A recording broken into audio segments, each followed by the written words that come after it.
હું શું કહું તમને, મને શું ખબર? કાલે થોડા વહેલા આવી જાજો ને. કેમ? કાલે રાંધણછોડ છે ને એટલે.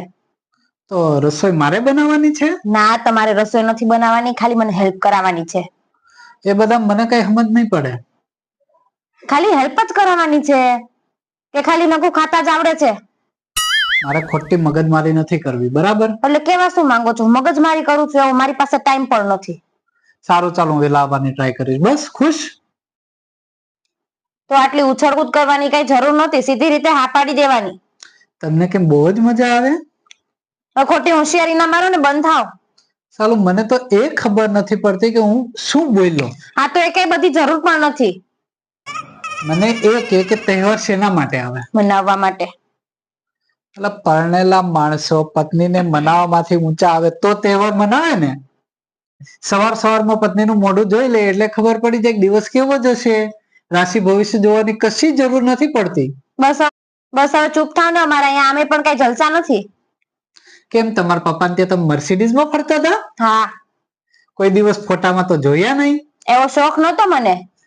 1500 રૂપિયાની જૂની સાયકલ લેતા, એમાં 500 રૂપિયાની કેક લાવીને 700 રૂપિયાના ફોટા પડાવતા હતા. હા તો શું તો ત્યારે શોખ નતા એવા બધા? નહીં. હવે હોશિયારી મારવાનું બંધ કરો ને, ચૂપચાપ બેસી રહો અને કાલે છે ને ટાઈમે આવી જાજો.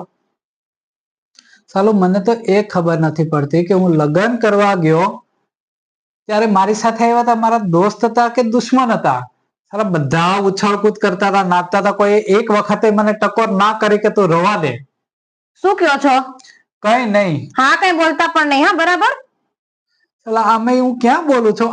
7-8 વર્ષથી તો ખાલી સાંભળું છું. હા, બહુ સારું. પરણ્યા પછી આમે પતિ સાવ પતિ જ જાય છે. કેમ?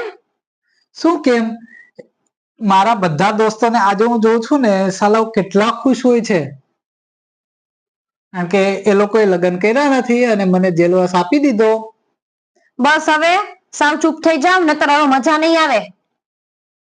આ પતિએ પરમેશ્વર કહેવાય એવું કીધું કોણે? લાવો તો મારી સામે એટલે હું એને પૂછીને વાત કરું.